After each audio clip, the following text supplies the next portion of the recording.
Hello, thank you for coming to watch our movie. My name is Larry Arnn. I work at Hillsdale College, and I'm going to tell you what the college is and why we made the movie. The greatest and also the longest enduring free republic in human history is 250 years old. Amazing. Think of all the changes in the world. And we still read the Declaration of Independence and the Constitution and know the stories of the people who made them. Now, we criticize them a lot, which means they're still important. But if we read what they wrote and read what they did, we will find out that it's a magnificent story. It's a human story. There are problems in it. It is the greatest of all the political stories of freedom ever. At Hillsdale College, we're a small liberal arts college, a Christian college, and we have a direct and high interest in the institutions of freedom because all you got to do is read the classics. How do tyrants perpetuate themselves? People don't like tyrants. They're always telling them what to do in their own interest, not the people's interest. Well, the way they do it, one reads in the classics and Aristotle and several others, is they make people small. They forbid high thoughts. They don't like the idea that people hold up anything, God or anything else, above the tyrants. They invade and destroy friendships. In other words, they undercut all of the elements of a life well lived and every purpose of a proper college. We are enemies of that and friends of freedom. The human gift is reason, which is a synonym for speech. What that means is, in Greek, the words reason and speech are the same word, logos. What that means is whatever we can think, we can say, which means that we are made to share with each other. And there are plenty of ways of doing that. Talking, conversation, writing, singing, making movies and plays. Those are just ways to communicate.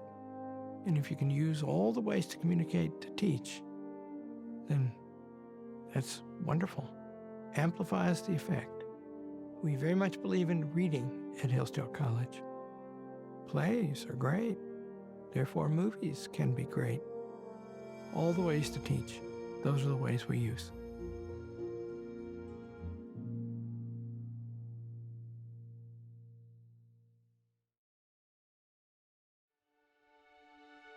The ministerial reply leaves no doubt that the colonists are determined upon absolute conquest and seduction of North America. Our enemies press us with war. It is not choices, but necessities that call for independence. July 20th, 1811. The enjoyment of that dazzling sweat than the blood and happiness of my countrymen. That I had rather they should hate me than that I should hurt them. Dear old friend, the 4th of July has been celebrated in Philadelphia in the manner I expected.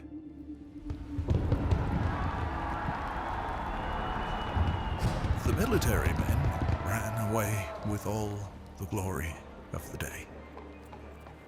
Scarcely a word was said of the labors and the fears and sorrows and sleepless nights of the men who defended and subscribed to the Declaration of Independence. Do you recollect the pensive and awful silence which pervaded the house when we were called up, one after another, to subscribe what was believed by many at that time to be our own death warrants?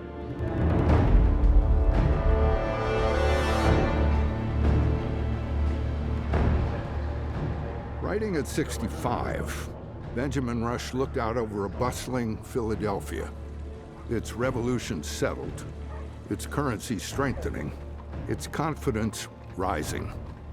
Yet 35 years after Rush, and 55 other patriots pledged their lives, fortunes, and sacred honor to independence, the country was already beginning to forget. Human beings are predisposed not to remember. You see the founders already noticing that we're forgetting because the founding generation is dying out, and we need to remind ourselves of these basics lest we drift away and lose our liberties. Our founders were no fools. They recognized how bloody history was. There will always be tyrants and foreign armies. They don't just live and let live. That's not what tyrants do. All of world history is red with blood. It just is. Peace is the outlier. It's not the norm. Rush had not forgotten. Even as his city hummed with prosperity, he remembered the silence, the fear, the moment when ordinary men put their lives on the line. The founders were marked men.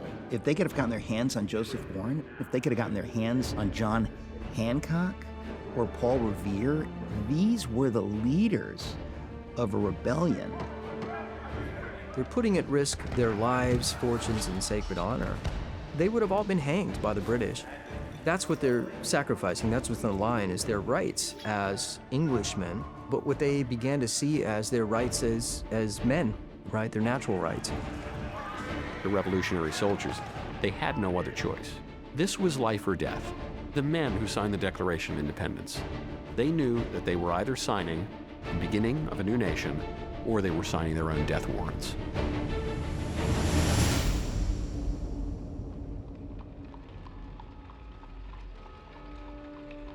In the sweltering heat of the sealed room in Independence Hall, these 56 men signed their names fortified with an iron resolve. They had been faithful Englishmen. The Crown had turned its back on the ancient and natural rights they had received from their fathers. Only by separating from Great Britain could they be true to their God, worthy of their ancestors, and faithful to their posterity. So how did a people, long faithful to the king, who had shed blood in many of his wars, determined to die for freedom from his crown?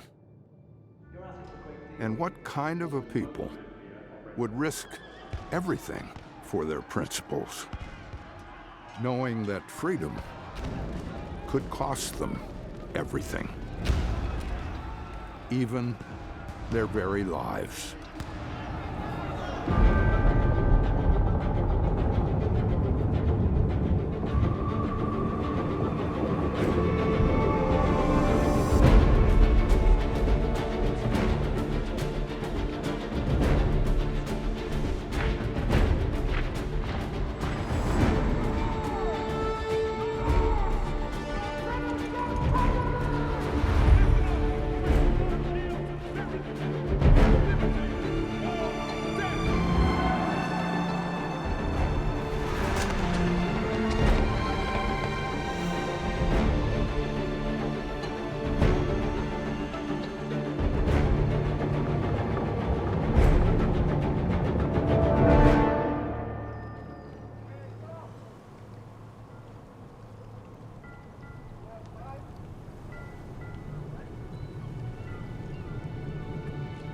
The American colonies, 1754.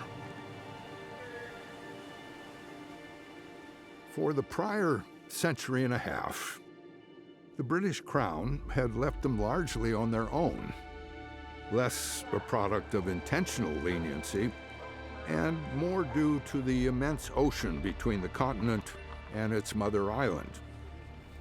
Occupied with her many imperial priorities, Britain allowed its distant provinces to grow in freedom and prosperity, an arrangement that came to be called salutary neglect. Salutary neglect, a wonderful term, because salutary meaning good, helpful, neglect, not something we usually think of as being good, but basically England didn't have time in the midst of civil wars and rivalry with France on the home front. They didn't have time to fool with trying to micromanage the colonies. Really, where you see the roots of the American Revolution is in the French and Indian War, which occurred 20 years prior. It was hugely significant, and if it hadn't been for that war, the British never would have gotten the idea that, oh, by the way, we need to get some money from the American colonies because we spent a lot of money in this war. There were occasional efforts, navigation acts, and so on, to do something to regulate the colonies, particularly in relation to France. But mostly it was half-hearted. And it really was that one of the important things about the French and Indian War is that it changed that calculus. It's the first of all the wars fought between the powers on the European continent that begins in North America. It's a fight over North America. The long-running rivalry between the French and English spilled across the colonists' hearths. It was their fields that burned, their farms that were raided, their families forced to flee. Entire frontiers erupted in violence as British settlers found themselves caught between France, its native allies, and the unforgiving wilderness. It was a trial that would require a sort of warfare never before experienced by European soldiers. The English put together a campaign under General Braddock, and this is a disaster. Braddock is able to assemble 1,500 men, and there he travels out to the Ohio, and he's ambushed by the French in a much smaller force. The Virginia troops showed a good deal of bravery. But the British regular troops, in despite of every effort to the contrary, broke and ran as sheep before the hounds. General Braddock was wounded, of which he died. I luckily escaped without a wound, though I had 4 bullets through my coat and 2 horses shot under me. 2 of the aides-de-camp were wounded early in the engagement. I was the only person then left to distribute the general's orders.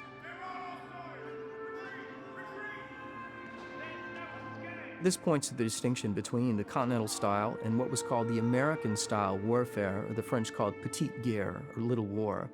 That this American style of warfare consisted of ambushing your opponents, hiding behind trees, and picking off your opponents, unlike continental style warfare. The European tactics of Britain's well-disciplined troops collapsed. And so, it fell to the colonists, hunters, farmers, frontiersmen, to apply their own soldierly skills in service to their king. And yet, the Americans' vital contributions were regularly ignored and demeaned by the Crown. George Washington, for example, could never be an officer in the British Army because he was an American. That sort of helped turn him into an American. He didn't like that at all. The way in which British officers, sort of an aristocratic class, looked down on the colonists and devalued our contribution to these wars. The French and Indian War was a breakwater because it produced a change both in Britain and in the colonies. Britain started getting involved more. It thought, we got a lot of debts here, spent a lot of money. We should tax these guys.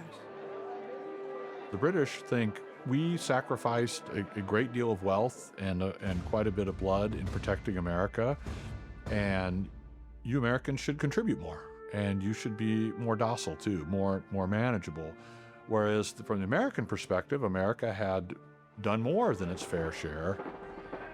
It was always very touch and go to what extent the British had any real power in America until the 1760s. And that's when they began to crack down. Britain had previously needed the colonies to fight the French. They had to be nice to them. They had to get their approval. Now, in 1763, the British made a decision to clamp down.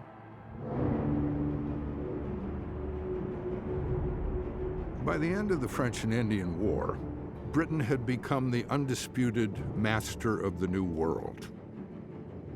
Britain gained Canada, the Floridas, several Caribbean islands, and the Louisiana Territory east of the Mississippi. Altogether, Britain's American territory was roughly the size of the Roman Empire at its peak. England crushes France in the French and Indian War.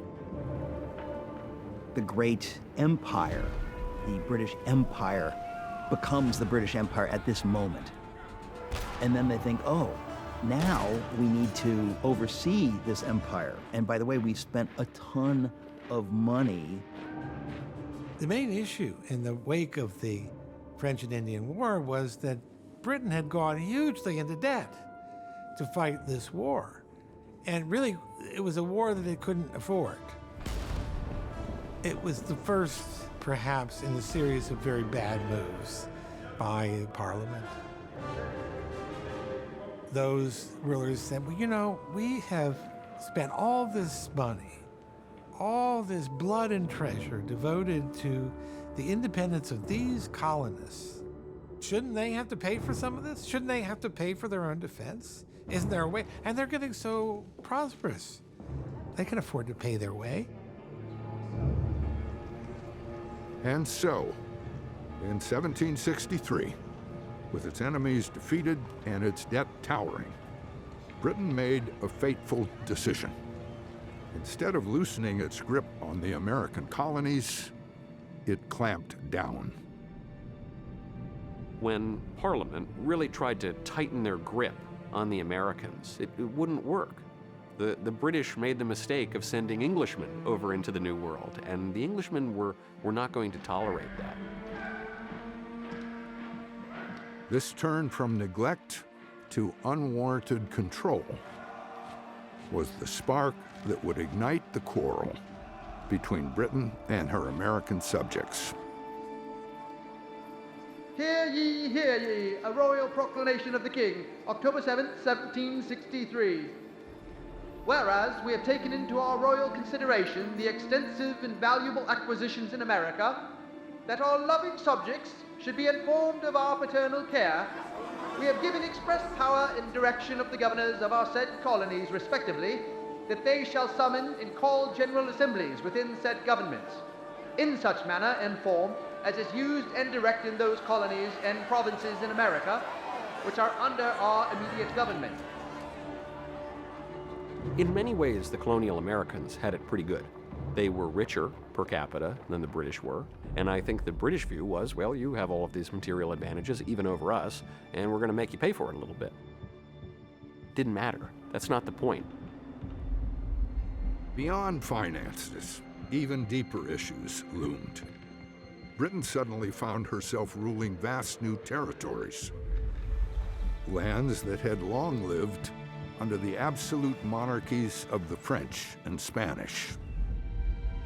One of the factors in the wake of the war is the line of demarcation across the Allegheny Mountains, beyond which no Europeans were supposed to go. That was part of the treaty. And of course, the Americans, they wanted to go. Suddenly, England, to make peace with the Indian tribes toward the west, lay down this draconian order, no more settlements to the west. And I think many of the Americans, George Washington was one of them, they thought, hey, wait a minute, we fought in this war in part because we want to expand west. We want to settle the west. And suddenly you're telling us we can't do that. barred from the land they helped win from the French. The colonists felt denied the very fruits of victory they had fought to secure. They thought it was bizarre and offensive that England would treat them this way after they had played an absolutely equal role in winning the war. They had fought and suffered, and in some cases died, right alongside their, British counterparts. They were subjects of the crown. But when it was over, they quickly got the idea that we're not being treated that way. We're really being treated like second-class citizens in how the fruits of this victory are being divided. When you're a little child and you're treated like a child, you don't really mind it. That's what you're used to, and that's appropriate for your age. When you get older, you're given more responsibility, you have less supervision, you're treated more like an adult. No adult will tolerate going back to being treated like a child. Britain imposed a series of new taxes, insisting the colonists repay the enormous debt left by the French and Indian War. And to enforce those taxes, Britain began issuing laws for the colonies in place of their own legislatures. Even more egregious, Britain quartered a standing army throughout the colonies to enforce the new laws. They didn't want to release 50,000 British regulars back into English society. They would try to keep many of the British regulars in the colonies, but make the colonists pay for it. There would be 10,000 British regulars stationed in the colonies at a cost of about £200,000 per year. There was a perception that there was a sufficient opportunity in America for even people of very modest or non-existent means to find a way to make their way in the world and even to become wealthy. Materially speaking, Americans were better off, better nutrition, better health conditions, living conditions. There was a perception that they need to be brought into paying for the privileges that they get as a result of their British affiliation. Probably the most famous act the British passed is the Stamp Act of 1765. And the Stamp Act was self-enforcing. It meant that to have a legal document, you had to have a stamp on that document, almost like a notary when you go to get a document notarized. So it was obvious whether you paid the tax or not. The Stamp Act was probably one of the dumbest acts that the Parliament had passed. And the reason is that it affected all the wrong people, meaning that it affected those who were very smart, the lawyers. It affected the editors of the newspapers and the journals, and those who had the greatest ability to resist and to complain and to protest. Americans evaded the stamp tax through mass non-compliance, smuggling, and the intimidation of stamp agents, undercutting the revenue Parliament hoped to raise while embarrassing the Crown, as pamphlets, boycotts, and street protests excoriated the king for what colonists believed was unfair and burdensome regulation.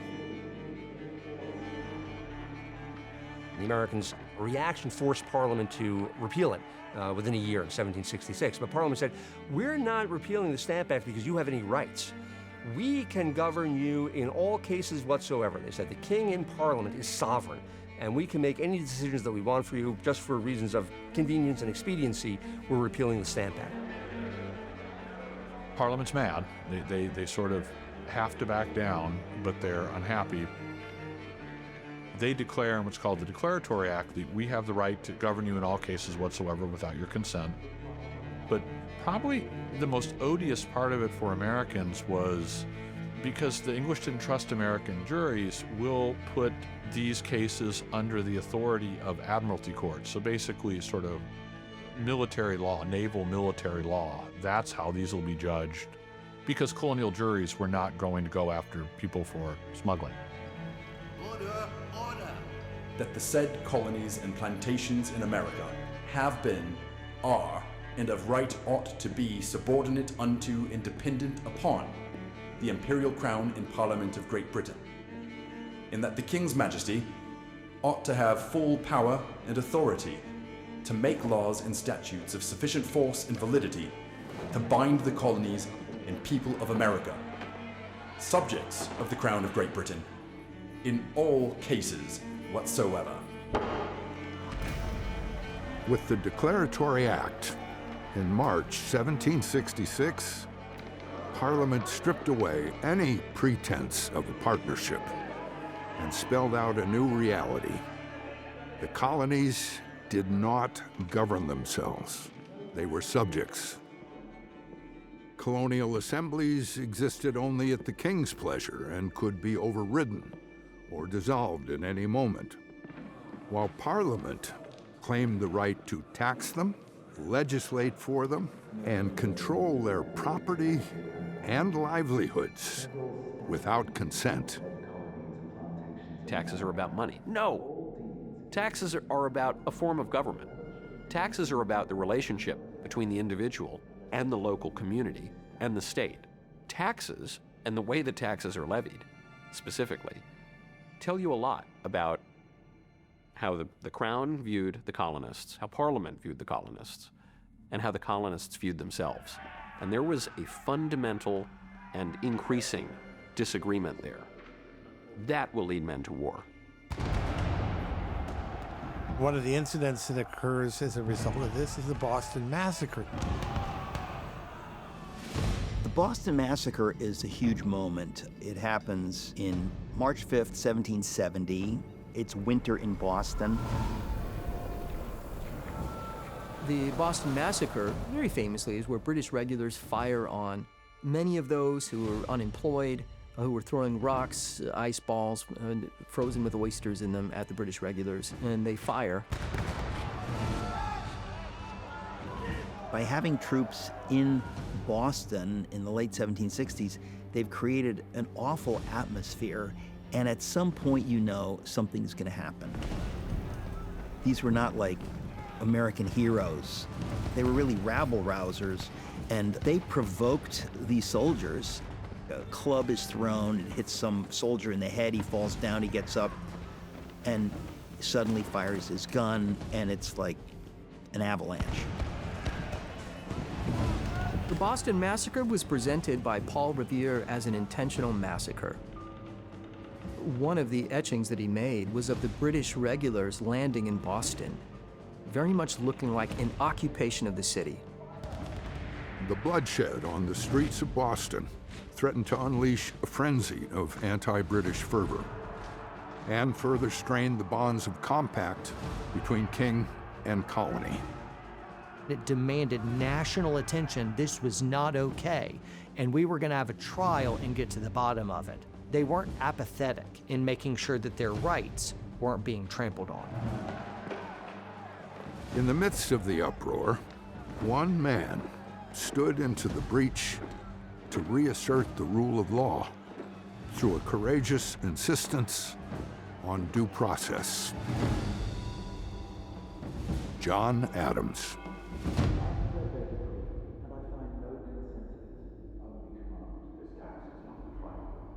Interestingly enough, John Adams, who would be the second president of the United States, a great patriot, volunteers to be the defense lawyer for the British troops because of his belief in the law and in the necessity of everyone in a trial. And to have due process, you must have a trial. And to have due process, everyone in the trial must be represented by legal counsel. So this didn't win him a lot of popularity votes in Boston, although in history it does, because we see it as a thoroughly admirable act of someone who wanted to preserve the rule of law. 6 of the British soldiers defended by Adams were acquitted at trial, while 2 others were convicted of manslaughter and received brands on the thumb as punishment. In the midst of passions, rule of law was protected. But not all Bostonians believed adherence to the law would resolve the steadily escalating controversy. Let's try to work with Britain as best we can. We'll state our principles, but we'll also say we're not going to act on those principles in regard to the right to revolution unless things become irreparable. John Adams was one of the first to put it this way. It was about a third were patriots, about a third were loyalists, and about a third were indifferent. We underestimate the degree to which the revolution was itself a kind of civil war. It often pitting factions within families, but pitting communities against one another and within intramurally. It was a wrenching thing. They're not great odds for anybody. You know, the odds of the leave it alones are pretty poor, but so are the other two.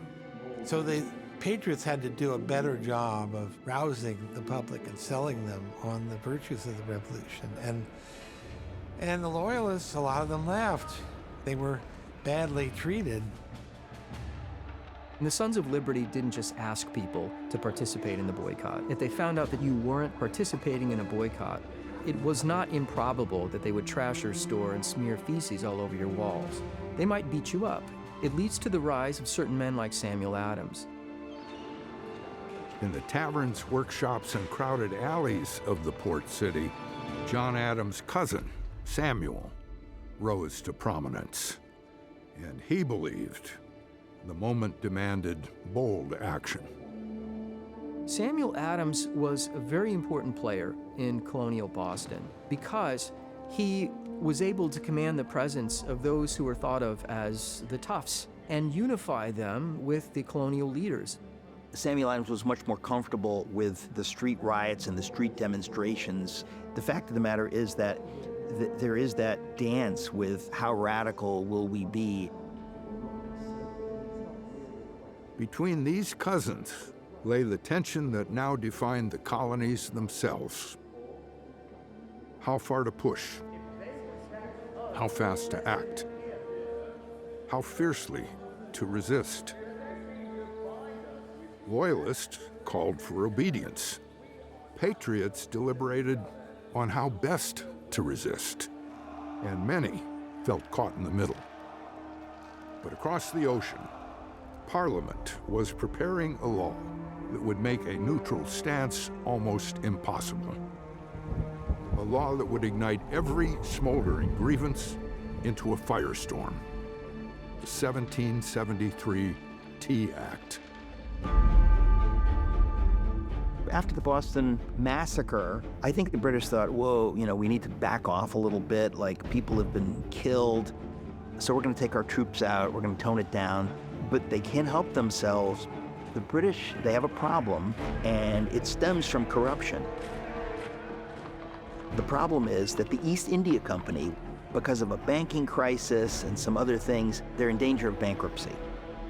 Many members of Parliament, and this may sound familiar, were heavily invested in the East India Company. So they decided, oh, it's too big to fail. We're gonna have to bail them out. The East India Company happens to have something preposterous like 18 million pounds of tea in their warehouses, which they can't sell because the Americans are all buying smuggled Dutch tea, which is much cheaper. And how can we unload this tea and make some money and help to bail out the East India Company? The Tea Act lowered the price of tea all the way down to 2 shillings per pound, which was just under the 2 shillings 1 pence per pound price of smuggled Dutch tea. And they thought that the colonists would not be offended, but they were wrong. And by doing this, they make it possible for the East India Company to offer tea so cheap to the Americans that they are cynically betting that the Americans won't be able to resist it. They'll have to buy it. The colonists saw this as a violation of their rights and resisted. And so when those 12 ships of tea come over to the ports, all of them are turned away except Boston. Governor Thomas Hutchison had decided that instead of allowing the ships to leave, that he would allow them to unload the cargo of tea. And the Americans don't go for it. The leaders in Boston come up with this really crazy scheme that we're going to go on these ships and throw the tea into the harbor. We're going to teach England a lesson that they can't get away with this. Sam Adams utters a phrase, and then almost by silent agreement, 60 of the Sons of Liberty, dressed like Indians, they board the ships and they start to throw over the chests of tea. 342 chests worth an estimated 10,000 British pounds. I immediately dressed myself in the costume of an Indian, equipped with a small hatchet. After having painted my face and hands with coal dust in the shop of a blacksmith, I repaired to Griffin's Wharf, where the ships lay that contained the tea. I fell in with many who were dressed and equipped and painted as I was, and in about 3 hours from the time we went on board, we are thus broken and thrown overboard every tea chest to be found in the ship. London was outraged at this open act of defiance. Parliament answered that defiance with punishment, passing the coercive acts to bring Massachusetts to heel. It closed the port of Boston, moved trials of British officials out of colonial courts, revoked the colony's charter, required British approval for town meetings, and forced colonists to house British soldiers. These actions sent an unmistakable signal. Britain would treat dissent as war.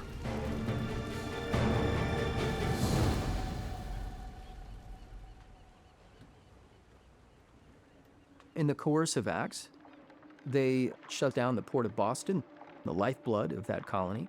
They also set up a military governor, and this is Sir Thomas Gage. And this ends any of the free government by representation that they believe they had as part of the rights of Englishmen. Wait a minute. So that's actually like cutting off their economic livelihood. That can destroy them. You know, they are totally dependent on international trade for their well-being in Massachusetts. So you're depriving colonists of their rights to life, liberty, and property. Putting them outside of your protection, which is the basic job of government, is to protect your natural rights while operating with the consent of the governed, and the British are denying both. If the government you have won't respect those rights, and there's no other way to fix it, then you have a right to revolution. Their idea was, we're going to so make an example of Boston that everyone else in Massachusetts is going to be like, oh, we don't want any trouble. And everyone in the 12 other colonies is going to say, oh, we don't want any trouble. We don't want that to happen to us. Exactly the opposite happens. It's so draconian what the British do that everyone else everywhere says, we need to stand up or that will happen to us. In response to the coercive acts, the colonial leaders called the First Continental Congress in September of 1774. Continental Congress met and concluded we need to stand together against Britain. Let's try to do it while remaining in the British Empire, but we do need to stand together. So that was the agreement, and it was hoped that the dispute could be resolved through negotiations. By 1775, that hope was gone. As the First Continental Congress weighed its response, Massachusetts stood at the breaking point. Americans, still hoping for reconciliation, began defending their rights as Englishmen more fervently, while claiming boldly that the rights of man had a deeper and more fundamental source than law and tradition. The sacred rights of mankind are not to be rummaged for among old parchments or musty records. They are written, as with a sunbeam, in the whole volume of human nature by the hand of divinity itself, and can never be erased or obscured by mortal power. Let His Majesty remember that force cannot give right.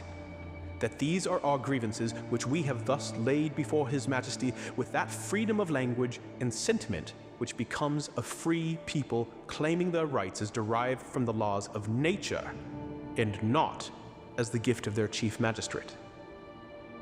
Let those flatter who fear. It is not an American art. They know and will therefore say that kings are the servants, not the proprietors of the people. Across the colonies, committees of correspondence and safety sprang into action, preparing for the possibility of armed resistance. Arms and munitions were gathered in secret depots. Men drilled quietly on village greens. The colonies were not yet in open rebellion, but the road to revolution had begun.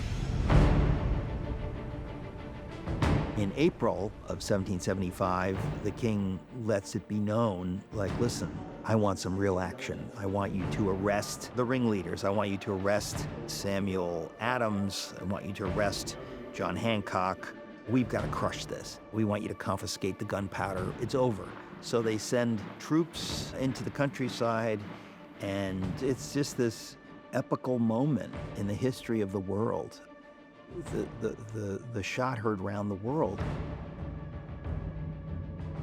On April 14th, 1775, Massachusetts military governor Thomas Gage received orders from London to seize a large munitions depot outside of Boston in the town of Concord.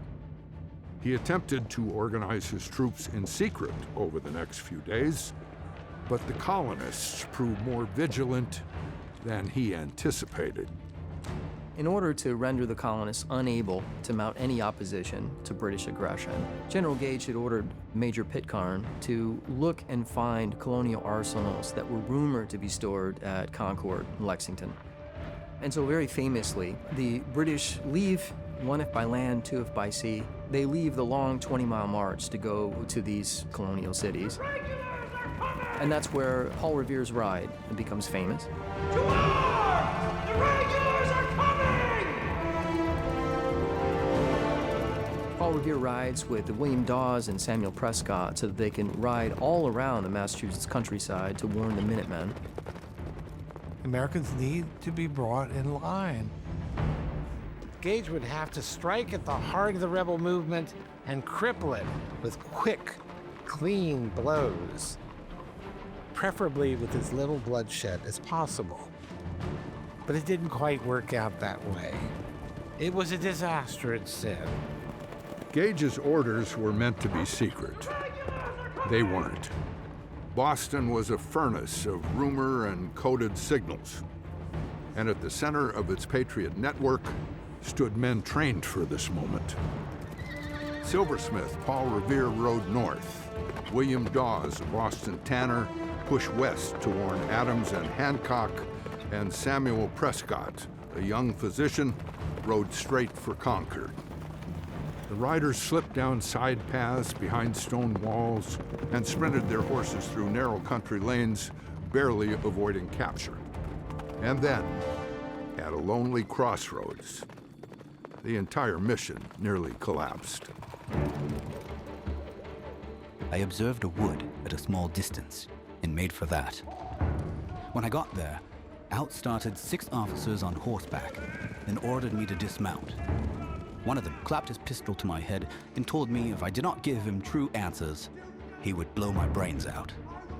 But moments later, distant musket shots cracked through the darkness. Evidence that the countryside was already rising. Fearing they were about to be surrounded, the patrol panicked, confiscated Revere's horse, and released him on foot. After some consultation, the sergeant mounted my horse. When they all rode towards Lexington Meeting House, I went across and found Misters Hancock and Adams, and told them of my treatment. In a matter of hours, Revere and as many as 60 other messengers he'd organized informed militias for miles around. Church bells rang, drums were beat, candles glowed from windows, By sunrise, thousands knew the British were coming. Along the road to Concord was the town of Lexington, which was not an objective of Gage's troops, and yet, when the British arrived there at dawn, they encountered a group of 70 or so Minutemen gathered in the mist on the town common. So there's alarm, not very widespread, but there's alarm initially. When the British arrive at Lexington, there they find that the men have assembled there. It's a fascinating concept that you have these British troops marching out far from Boston to, basically they're heading to Concord, but on the way they stop in Lexington.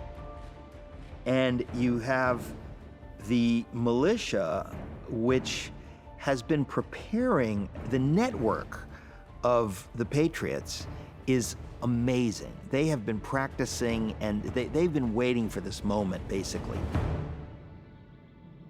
The Minutemen were always ready to defend those people that they loved. The drop of a hat, within 1 minute, to be able to grab your rifle or musket, your combat gear, and you head out the door.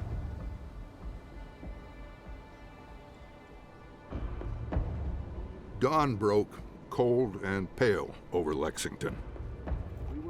On one side of the green stood Captain John Parker and roughly 70 militiamen, farmers, fathers, boys barely old enough to grip muskets, jaws set, waiting for orders. Parker's command, recorded later by his men, was simple. Stand your ground! Do not fire unless fired upon! But if they mean to have a war, let it begin here! Across the field, the British formation emerged. An enormous snaking column of blood-red and glittering steel. Hundreds of regulars, bayonets fixed. These were professional soldiers of the Empire. There is no protocol. All the American militia know is, we are men. We will not allow anyone to treat us like slaves, like second-class citizens. The British troops come in and have a kind of arrogance. How dare you stand there and oppose us? You're opposing the king. We serve the king. So there's this tension. The British commanding officer, Major John Pitcairn, rode forward. Eyewitnesses remembered his voice, carrying across the green. Lay down your arms, you villains, you rebels, disperse! After some taunting shouts and argument coming from both sides, the Patriot militiamen appeared to be beginning to withdraw, and then a shot was fired. No one knows by whom, which led to the British opening fire on the assembled Patriots, killing 8 of them. It was more of a skirmish than a full battle, but blood was shed on both sides and deaths on the Patriot side. Reluctant to commit the colonies to open war, the Lexington militia stood their ground, but did not press the fight. After receiving a British volley, Captain Parker's men scattered toward the tree line as British regulars surged forward, claiming the field. You would think that the head of the British at that moment would say, we better get out of here. Let's hightail it back to Boston, because there are a lot of militia in these towns. Instead, what do? They go to Concord. The Patriots' excellent advanced intelligence had indicated a move against Concord was coming, and they cleared out most of their arms and armaments and ammunition and burned the rest. They do find some of the remains of the colonial munitions. They burn what they can find. However, the Minutemen and the colonial militia had all gathered on the opposite side of the Concord River. And there, Captain Laurie had ordered the regulars to block the bridge. The regulars encountered stiff resistance from the gathered militia troops as they poured in from the countryside and fought bravely and shrewdly against the rather mechanical British. The guards set by the enemy to secure the pass at the North Bridge were alarmed by the approach of our people, who were now advancing with special orders not to fire upon the troops unless fired upon. These orders were so punctually observed that we received the fire of the enemy in 3 several and separate discharges of their pieces before it was returned by our commanding officer. And as this happens, one of the regulars under Laurie fires and hits one of the British soldiers. This is one of those remarkable moments in American history, because to take the step of actually shooting a British regular would be like shooting an American soldier today. There's no going back from that. It's difficult to shoot a man, especially if you've already been given orders that you are not to fire unless you've been fired upon first. The problem is they had been shot at, but there's still a bit of a reluctance of a soldier. The fear that can creep up of, I don't know if I can kill another man. It's difficult to muster up the courage to actually wage war on another human being, to close distance with the enemy and kill them. I have felt that. I know that feeling. And I want to reach out with a modicum of understanding of why the hesitation was there. Captain James Barrett is the leader of the colonial militia that's gathered. He sees one of the colonial militiamen hit, and he screams out, "For God's sake, fire!" The colonists' fire was so harsh and relentless that it drove the regulars to turn and retreat for the safety of Boston. And this is what launches the American Revolutionary War, as the first blood that's drawn on the British side. The colonial militiamen then begin to swarm the British as they fast-paced, double-time march. And by the time they reach Boston, there's some 16,000 militiamen that have come to aid in the fight. There was not a stone wall or house, though before an appearance evacuated, from whence the rebels did not fire upon us.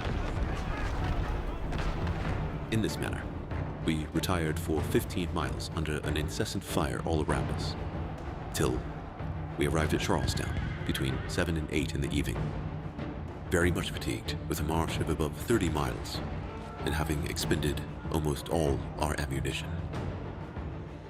The British began to retreat to Boston and would face deadly fire all along the route. Bloody sniper fire. They were outnumbered, outmaneuvered at every turn. In the end, they limped back to Boston, having lost 3 times as many men as the Americans. And so the war had begun.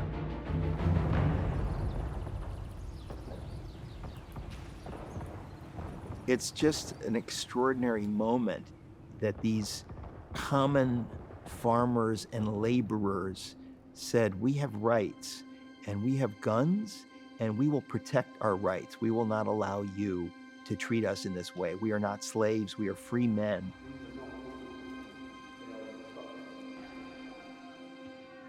The Americans had fired the shot heard round the world. The colonies were now at war. Militia flooded towards Boston, surrounding the British in a makeshift siege. Meanwhile, delegates from all 13 colonies rushed to Philadelphia for the Second Continental Congress to debate their options. The consensus, petitions, and negotiations had failed. So they issued the Declaration of the Causes and Necessity of Taking Up Arms, pledging to fight not for independence, but for the restoration of their rights and their rightful place within the empire. The Declaration of the Causes and Necessity for Taking Up Arms is a 1775 document of the Continental Congress that sort of is a predecessor to the Declaration of Independence. It explains why, with reluctance, and this is sort of paired with the olive branch petitions, we have to take up arms because you're showing clear despotic tendencies toward us and refusing to listen to our request to improve the situation. We are reduced to the alternative of choosing an unconditional submission to the tyranny of irritated ministers, or resistance by force. Honor justice, and humanity forbid us tamely to surrender that freedom which we received from our gallant ancestors, and which our innocent posterity have a right to receive from us. In our own native land, in defense of the freedom that is our birthright, and against violence actually offered, we have taken up arms. We shall lay them down when hostilities shall cease on the part of the aggressors, and not before. And so there was a keen sense, especially among the soldiers who signed up. Really, they were fighting for their country. It's not a declaration of independence. It's that the king is making war on us and we're making war on him, and we need to find a solution to this. It's an important document because it lays out the principles of resistance, even if they don't go so far as to declare independence yet. Having declared their aim to restore their rights by force, Congress now faced the harder task of winning the war.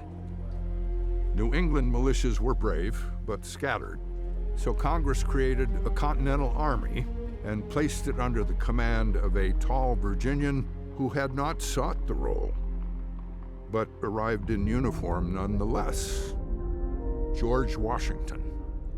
Washington had some military experience, and he had a tremendous bearing, and he never applied for the job. John Hancock wanted the job, but on the day when they were choosing the commander-in-chief, George Washington wore his uniform to the Continental Congress. He didn't wear it on other days. So he was applying for the job silently, as was his way. This was a man who was ready for the moment, and he obviously had very serious military ambitions. Nobody in the American colonies had ever been responsible to move a large body of soldiers from one place to another, much less deploy them in battle. Nobody had done that. Washington assumed command and marched north, where he met several New York regiments raised by Congress. The New England militia had encircled Boston and trapped the British after their retreat from Concord. Anticipating that Thomas Gage would attempt to break through their tenuous siege, the Patriots marched to the peninsula north of the city and secured the commanding heights.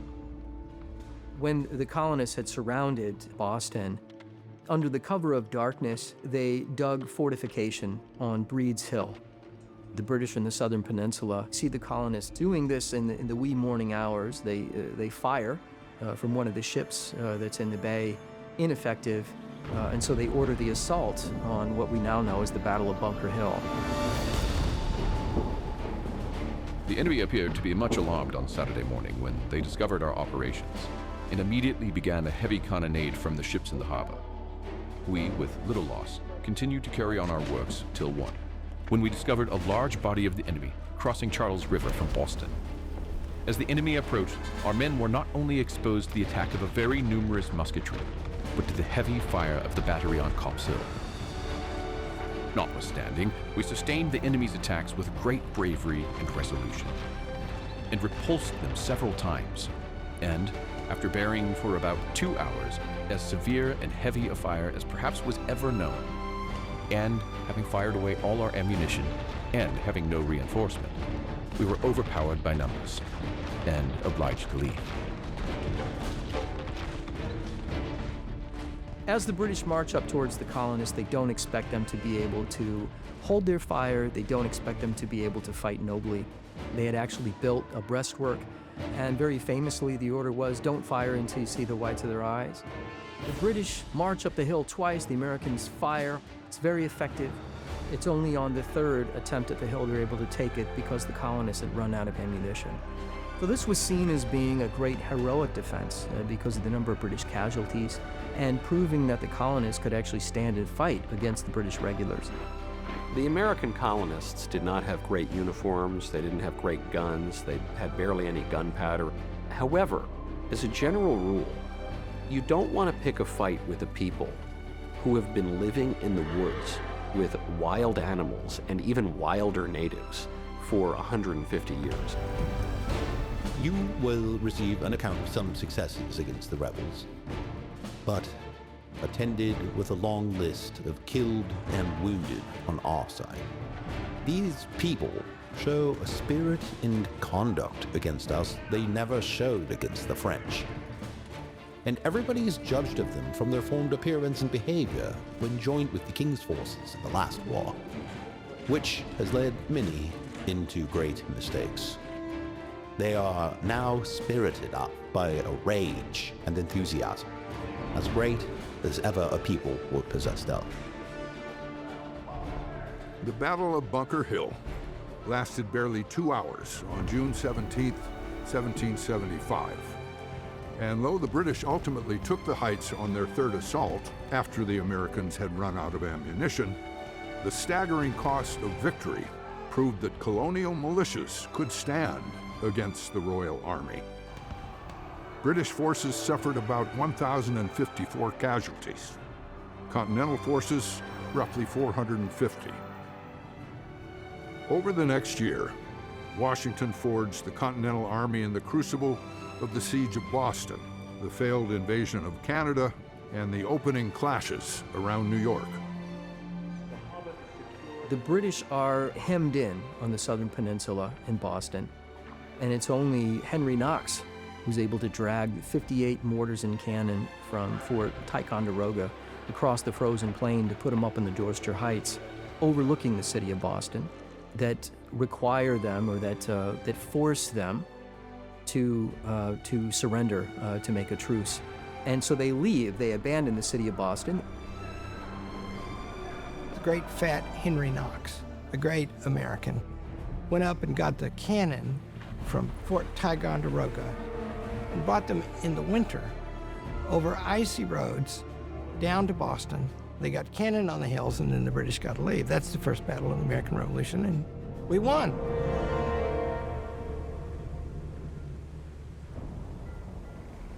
Meanwhile, the British escalated the war with naval blockades and invasions, choking off major ports like Boston, New York, and Charleston from international trade. And when Parliament answered the colonists' final olive branch petition with the Declaration of Rebellion and the Prohibitory Act, attempts at reconciliation collapsed. By the summer of 1776, Congress was forced to confront what once seemed unthinkable: independence. It's a fascinating thing to see how hard the Americans fought not to fight, how hard they fought to make peace, how hard they fought to communicate their concerns to England. We're not going to be the cause of this war, but we will stand here with our guns in case we are fired upon. They were very, very careful, and they really wanted to think it through, and then to tell the English that these are our principles.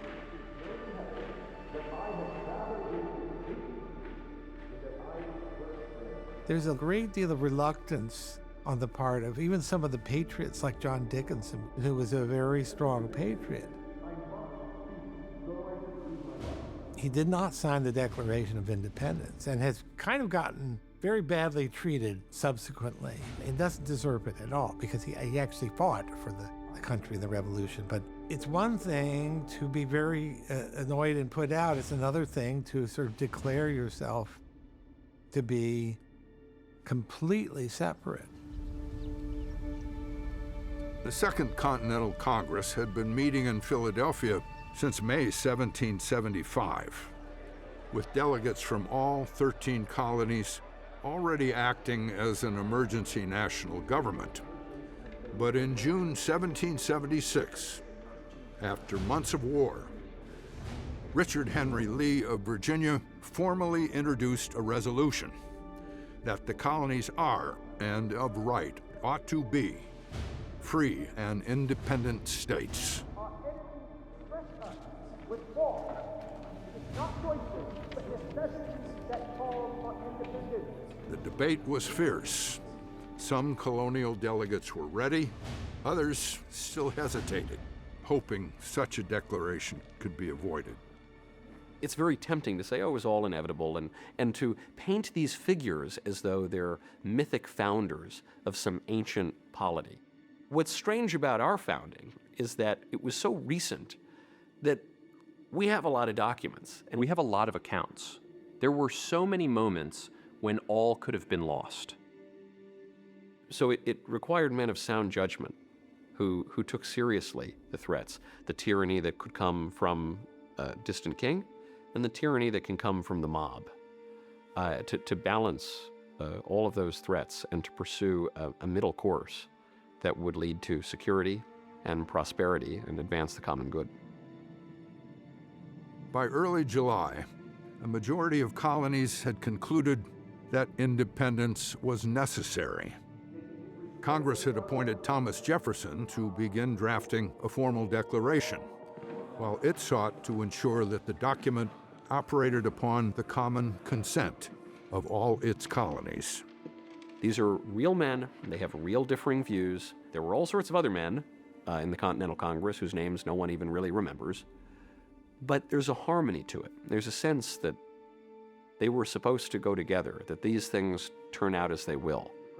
Thomas Jefferson famously said that when he wrote the Declaration of Independence that he was just expressing the common sense of the American people about this, and that he consulted, sort of the great Western heritage tradition of political thinkers from Cicero and Aristotle, Locke, and Sidney, figures from the English Civil War. So the Declaration was drafted and approved very quickly. Meanwhile, Washington exhorted his troops to prepare to fight for independence. Time is now near at hand, which must probably determine whether Americans are to be free men or slaves. The fate of unborn millions will now depend, under God, on the courage and conduct of this army. Our cruel and unrelenting enemy leaves us no choice but a brave resistance or the most abject submission. This is all we can expect. We have therefore to resolve to conquer or die.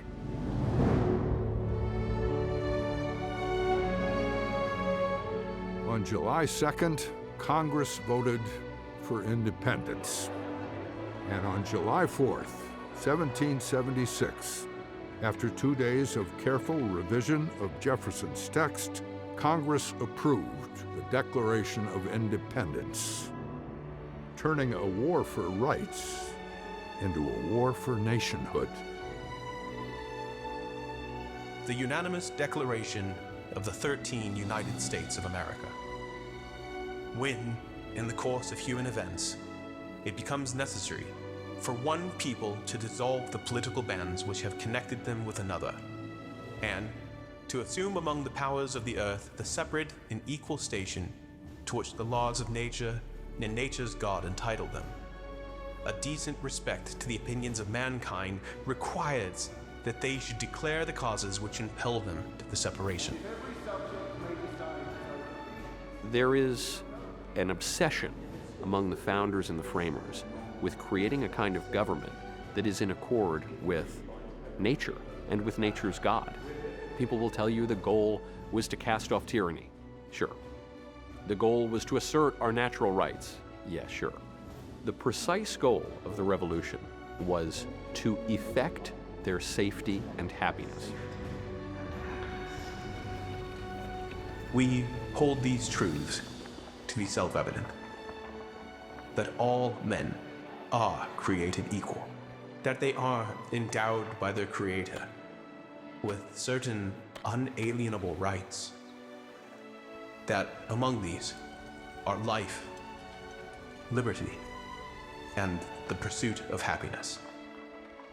That to secure these rights, governments are instituted among men, deriving their just powers from the consent of the governed.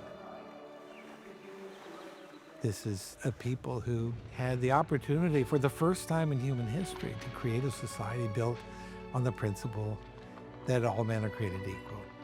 We have rights that are inherent to us. Government didn't give us our rights, and government can't take them away. All government can do is its appointed task of ensuring that we're able to exercise those rights. One of the features of the American Revolution was the courage of the Americans, the risks they were taking. What the Americans were doing was fighting the biggest world power in existence at that time. And it felt like America against the world. They knew that they were marked men. That's a fact. And they were brave, true heroes who believed in what they were doing and were willing to die for what they believed in.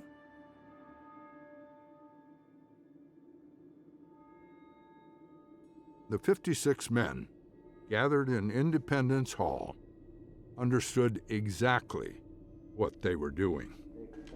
By signing, they were committing treason. If captured, they would be hanged. If the revolution failed, their names would be cursed, their estates seized, their families ruined.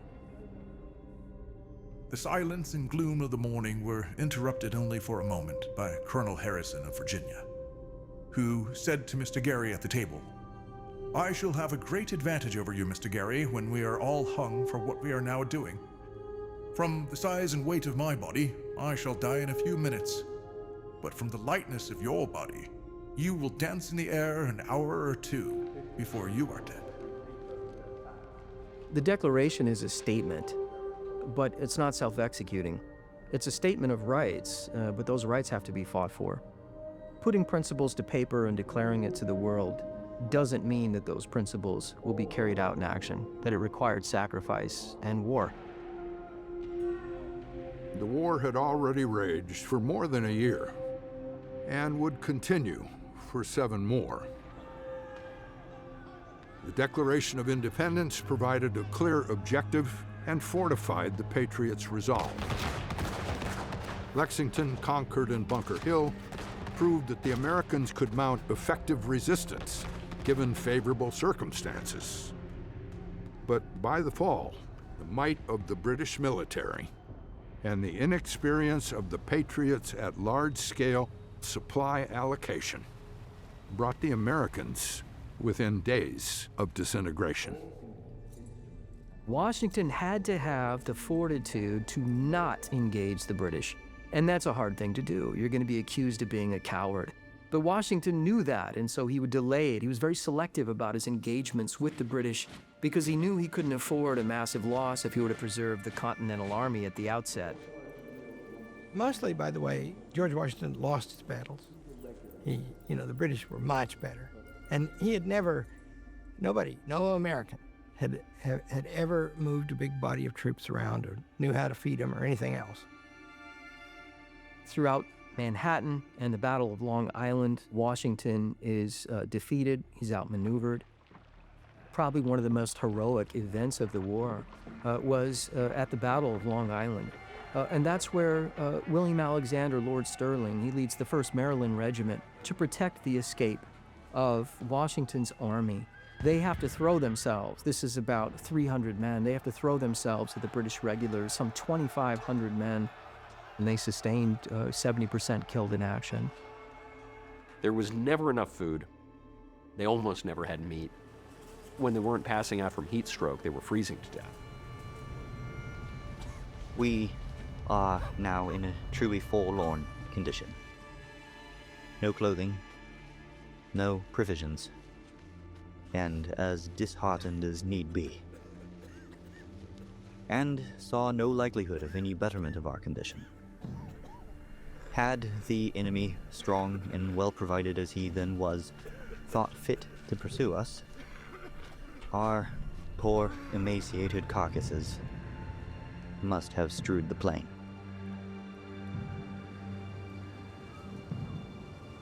By the winter of 1776, the American cause was at the brink of ruin.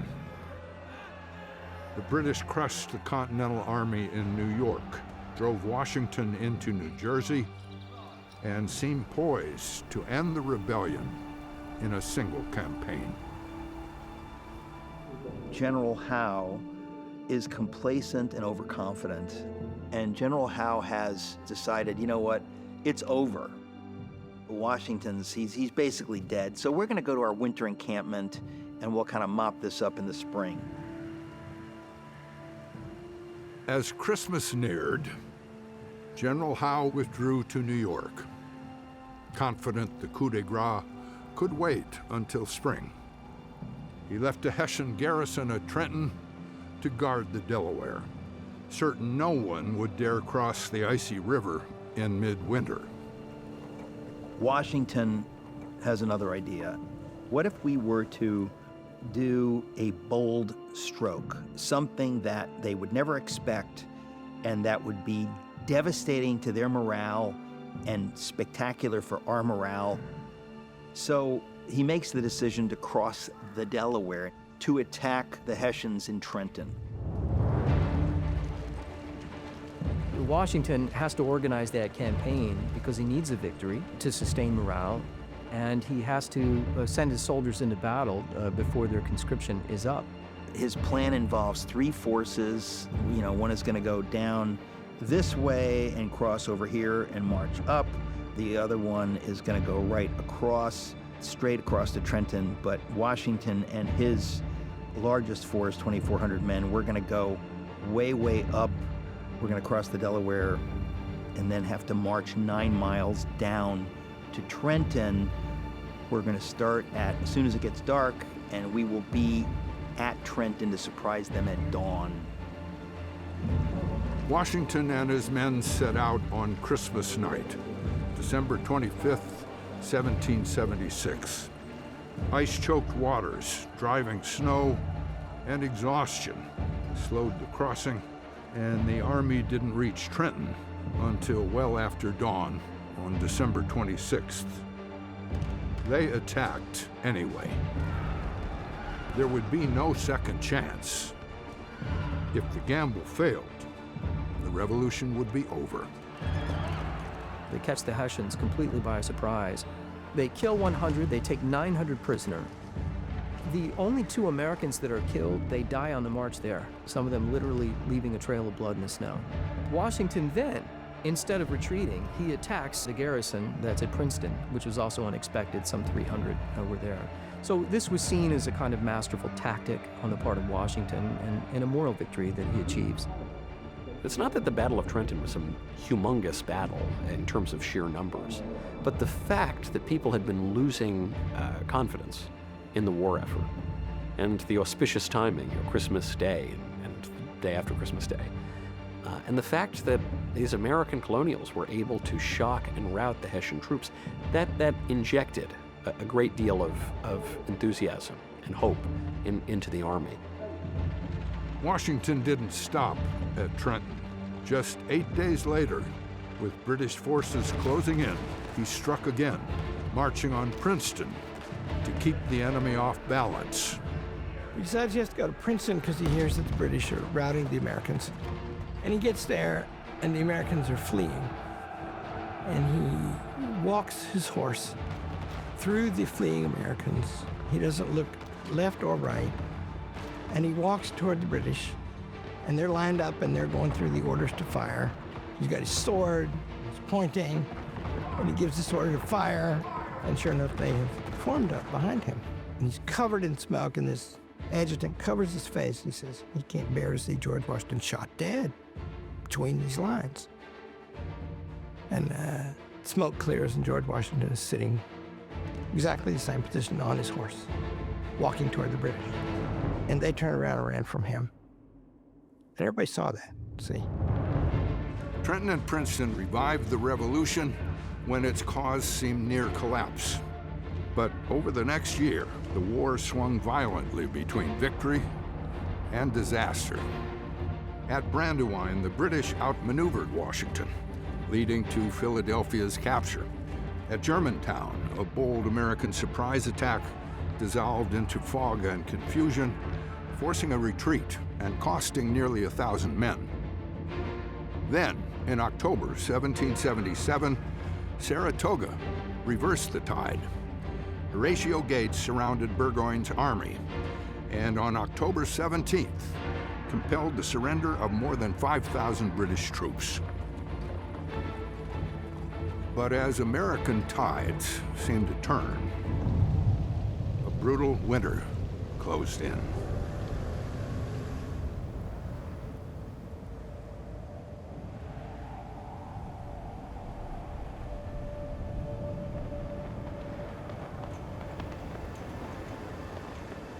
Keeping the army in existence is Washington's principal goal. And after the enthusiasm of the war begins to wear off, and people are expecting a short war, turns out to be, end up in a situation like Valley Forge, where they're facing privation of the most severe kind. Joseph Plum Martin says, soon after this, there came on several severe snowstorms. At one time, it snowed the greater part of 4 days successively, and there fell nearly as many feet deep of snow. We were absolutely, literally starved. I saw several of the men roast their old shoes and eat them, and I was afterwards informed that some of the officers killed and ate a favorite little dog that belonged to one of them. Supplies never arrived. Departments failed to act. And opportunities were lost not for lack of courage, but for lack of food, clothing, and shoes. By the winter of 1777, thousands of men were unfit for duty, barefoot, half naked, some without even a shirt or a blanket.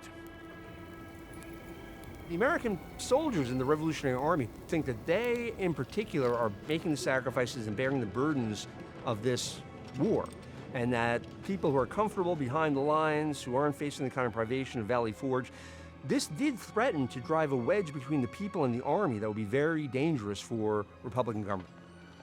He had to somehow persuade people to continue this fight, even at times when it seemed pretty much hopeless. The hopelessness became only more and more pronounced as the winter deepened.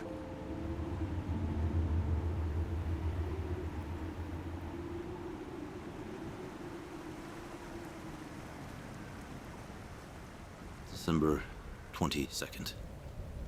3 days successively, we have been destitute of bread. 2 days, we have been entirely without meat. It is not to be had from the commissaries. Whenever we procure beef, it is of such a vile quality as to render it a poor succedaneum for food. The men must be supplied, or they cannot be commanded. January 5th, 1778. Hundreds of our men are unfit for duty, merely from the want of clothes and shoes. February 3rd, 1778. Barefooted, naked, and miserable beyond expression. Several brave soldiers, having nothing more than a piece of old tent to shield them from the clemency of the season. February 23rd, 1778. The arms at Valley Forge were in horrible condition, covered with rust, many from which a single shot could not be fired. The men were literally naked, some of them in the fullest extent of the word. With regard to their military discipline, I can safely say no such thing existed. It was a hard war, and it went on for a long time, and people got really tired of it. If you look at every big turning point in world history, American history, you can always imagine how if this had been different, everything would have been different. The weakness, of course, of the Continental Congresses, and this continued throughout the Revolutionary War, was there wasn't really ever a genuine national government. The government was always dependent on the states to raise taxes, to supply soldiers, and to enforce law. And so, yes, these Congresses were very important in developing the response to the revolution, which turned out to be successful. But at the same time, they weren't probably as effective as they could have been had there been a genuine union made earlier on. Washington sent letter after urgent letter to Congress, pleading for food, clothing, pay, and reinforcements for his starving men. Too often, the replies were delayed, inadequate, or did not come at all.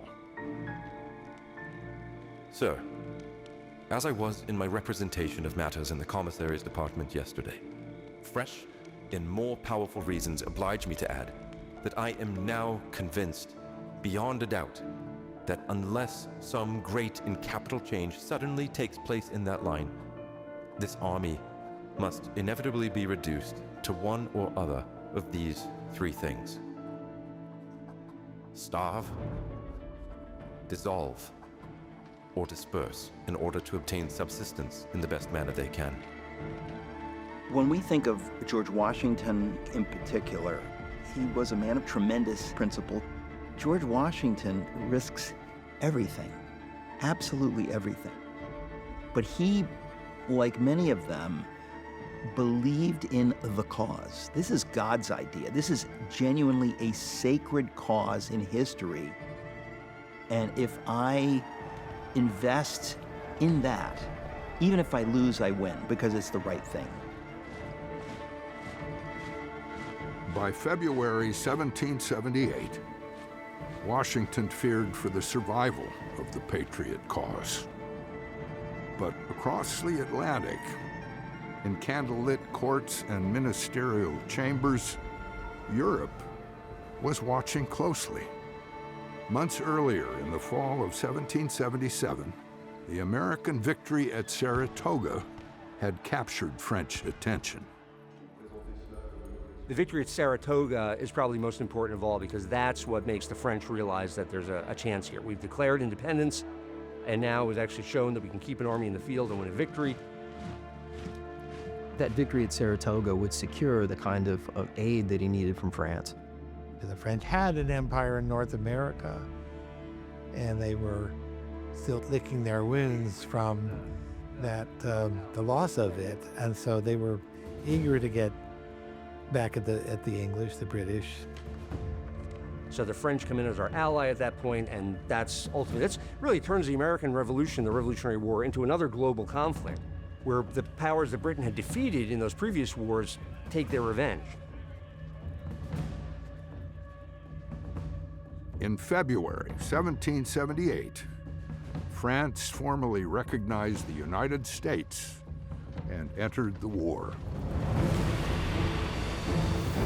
The revolution was no longer a colonial rebellion, but a conflict between empires, flooding the Patriot cause with fresh troops and resources, and splitting British attention between the continent and the high seas. Yet French aid was uneven, and early efforts faltered. In 1778, a planned joint attack at Newport collapsed when a storm scattered the French fleet and forced its withdrawal. At other times, French ships were pulled south to defend sugar islands in the Caribbean, wealthy, vulnerable, and a higher priority to the French than the Patriots' cause. Washington really had trouble in dealing with the French fleet. He didn't know what they were going to do. They were kind of on their own, and are they going to show up? Are they going to decide to go down to the West Indies to fight a battle down there? Meanwhile, the war dragged on. In the fall of 1779, an American assault on Savannah failed with heavy losses. In the spring of 1780, the British captured Charleston and took more than 5,000 troops prisoner. That October, Patriot militias struck back at Kings Mountain, crushing a Loyalist army. And by 1781, guerrilla fighters like Francis Marion began reclaiming outposts across South Carolina.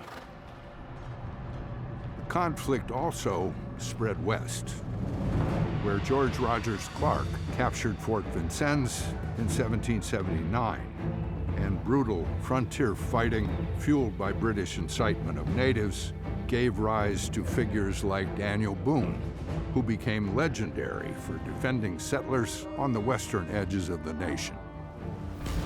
For years, the war ebbed and flowed. But in 1781, in late August, a powerful French fleet under Admiral de Grasse reached Chesapeake Bay and defeated the British naval force there, trapping Cornwallis at Yorktown. Washington and his French ally, Rochambeau, moved in for the final siege.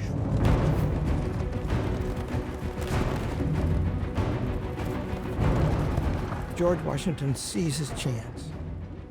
He's got him cut off, and he throws everything into that battle, which he did not commonly do in the war. Washington and Rochambeau leave the siege of New York and go down and surround Yorktown. And then it was Admiral de Grasse's defeat of the British Navy that allowed them to besiege that city and literally starve them out. In the end, the French were indispensable. That the victory at Yorktown could not have been secured without the French Navy, Admiral de Grasse, at a very critical time. The siege of Yorktown lasted 3 weeks, from September 28th to October 19th, 1781. In the final days, surrender terms were exchanged by letter before the formal agreement was signed. October 17th, 1781. Sir, I propose a cessation of hostilities for 24 hours, and that 2 officers may be appointed by each side to meet at Mr. Moore's house to settle terms for the surrender of the posts of York and Gloucester. An ardent desire to spare the further effusion of blood will readily incline me to listen to such terms for the surrender of your post and garrisons at York and Gloucester as are admissible. When Cornwallis is defeated at Yorktown in 1781, everyone knows it's over. When Lord North in England gets word of Cornwallis's defeat at Yorktown, he's absolutely devastated. This is the moment where everyone knows the Americans have won independence.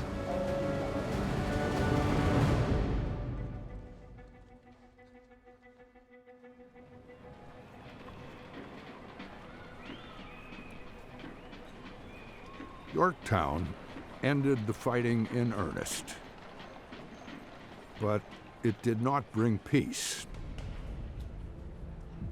Britain still held New York, Charleston, and Savannah, and the war dragged on for 2 more years as skirmishes and naval clashes spread across the Atlantic. In Paris, Benjamin Franklin, John Adams, and John Jay met with British negotiators to hammer out a peace treaty. But the talks moved slowly. Months passed. Soldiers went unpaid. Promises were broken, confidence in Congress eroded. And in March 1783, frustrated Continental Army officers gathered at Newburgh, New York. At Newburgh, the officer corps that's present there with the American Army is very disgruntled. At one point, they'd barely been paid for 2 years, and they decide to send a delegation to the Continental Congress, which can't agree to raise money in order to pay the Army, to pay the officers their pensions. They had some anonymous officer that suggested a military coup. And so the officer corps would take over the Army and then be able to take control over the new fledgling government and actually do the things that the Congress could not do on its own, such as pass taxes to fund the Army itself. The officers, not the common soldiers, the officers threatened to overthrow the whole revolution because they hadn't been paid. And General Washington shows up, tears in his eyes, and he says, "Men, please don't do this." Washington walks into the room, unexpected by the men, didn't receive the deference that he was used to receiving. And so then he turned to reading a letter that he had put in his pocket from the Congress to the officers. But when he takes the letter out of his pocket, he's unable to read it. Gentlemen, will you permit me to put on my spectacles?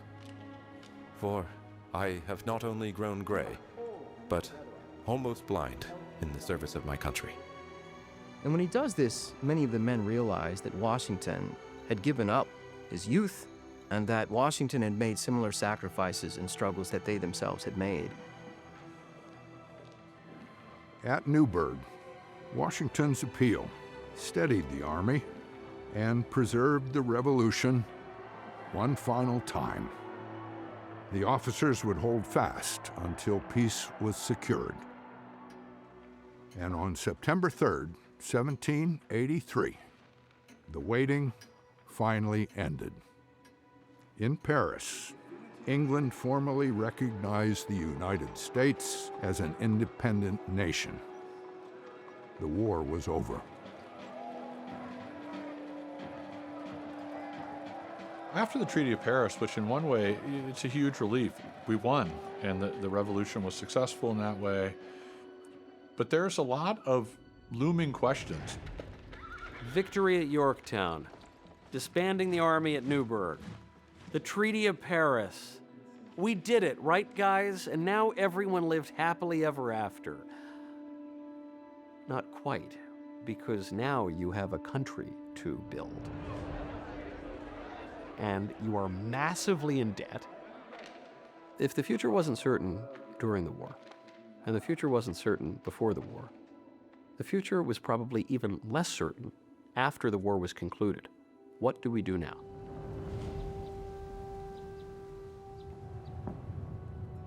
The war had cost America the equivalent of nearly $4.5 billion in modern figures.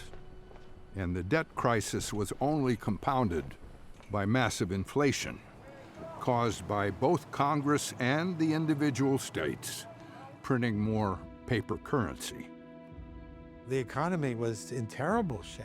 There was a depression. Commodity prices collapsed, currency was severely devalued, and when you don't have a stable currency, you don't have a stable economy. So yeah, economic chaos.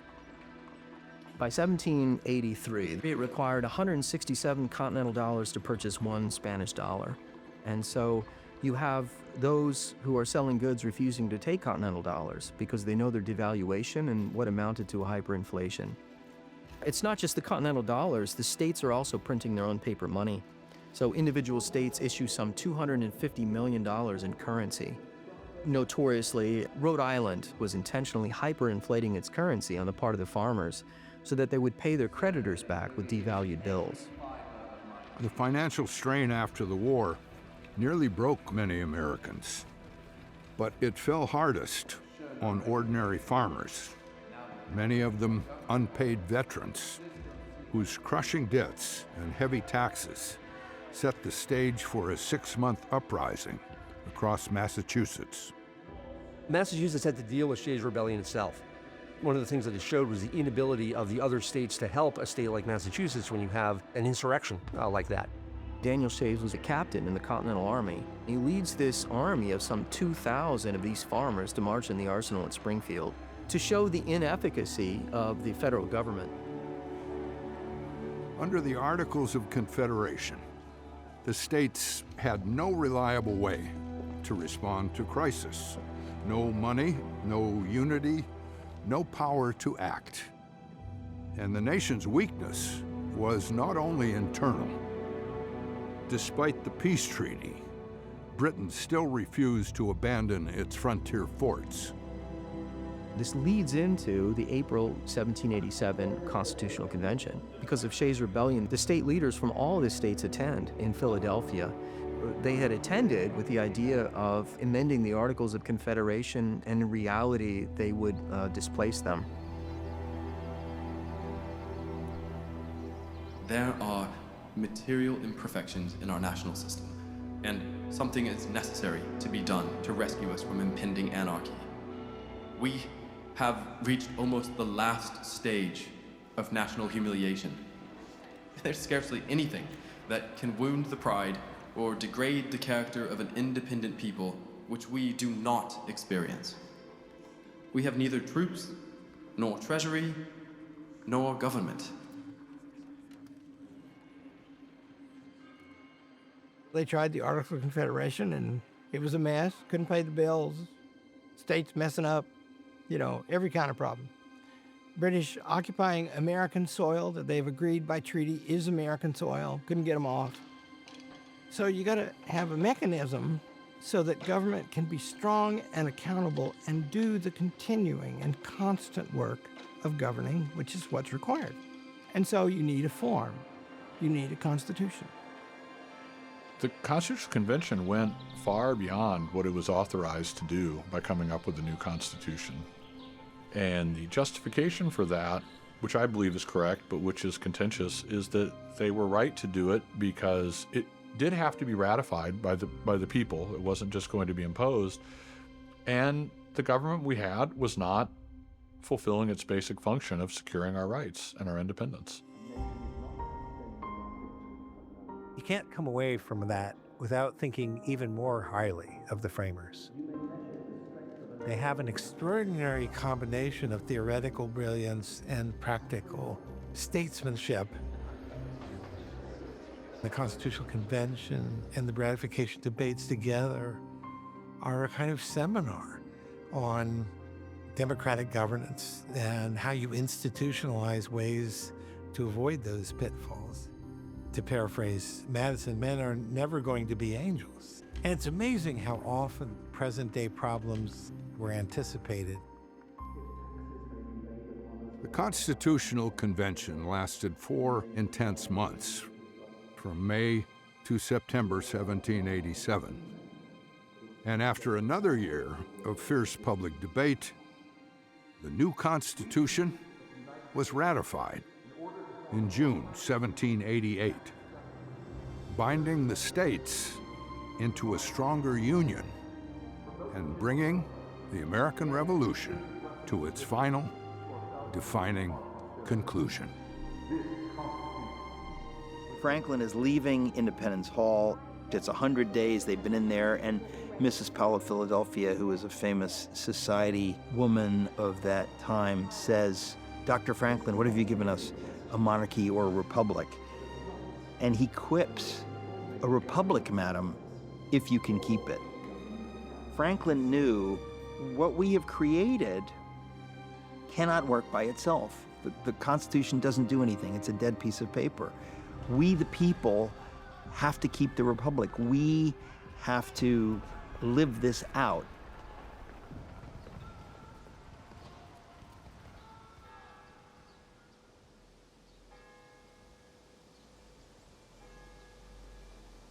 When we talk about the Americans, we already logically presuppose a people. The idea was they were unifying different states, but it transcended that in this Republican identity, they were becoming one people, and they were creating a political body that was worth sacrificing for. Sometimes I think we stress our differences today, and I think that's the warning of the founders to us, that for the founders, diversity was not a strength. How do we transcend all the kinds of tribal identities and the various political factions that constitute us today so that we can maintain that identity as one people? By 1811, Benjamin Rush watched as his countrymen took independence for granted. But Rush knew it had been anything but inevitable. 8 years of war had brought the country to the brink of ruin. Yet the revolution rested on firm foundations. The belief that rights came from the Creator, not the crown. The habits of self-rule practiced in colonial assemblies and town meetings. And a people shaped by Scripture and the long study of history. After more than 150 years of colonial life, of governing themselves, debating liberty, and defending their charters, the founding generation was not improvising. They had been preparing for self-government all along. The revolution was no accident of history. It was hard won, demanding courage to secure and character to preserve. We have a unique opportunity, and from it we get a responsibility to establish for all time whether people can govern themselves from reflection and choice, or whether they must ever depend on accident and force for their institutions. America is the demonstration of that, and it's ongoing. It has to be re-demonstrated in every generation. The ragtag and disparate group of colonists who come to America eventually make, or their descendants make, one of the most durable regimes and successful regimes the world has ever seen, perhaps the most successful regime the world's ever seen. The revolution did not end with a treaty. It endures, demanding of those who inherited it admiration and fidelity. It requires a virtuous people animated by principle and choosing in every generation to preserve and perfect what it began. The restoration of constitutional practice in America is a continuation of the revolution. America is an experiment. It's the most generous and beautiful political experience in human history. They set up a standard maxim for a free society. Tear down this wall. Always to be striven for, always to be sought after, never to be wholly attained. The revolution continues.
Thank you for joining us to experience our documentary, Revolutionary America. My name is Jeremiah Regan, and I work at Hillsdale College with Dr. Arnn. We are pleased that you have chosen to help commemorate the founding of our nation 250 years ago this July by joining us to learn about our history. At Hillsdale College, we're teachers. We believe that human life is beautiful but complicated. There is knowledge to gain, wisdom to cultivate, and happiness to pursue. Our founders knew this. They mention it in the Declaration of Independence. I invite you to join us at online.hillsdale.edu, where you will find information about literature, history, politics, economics, fine arts, and many other topics. We look forward to seeing you there.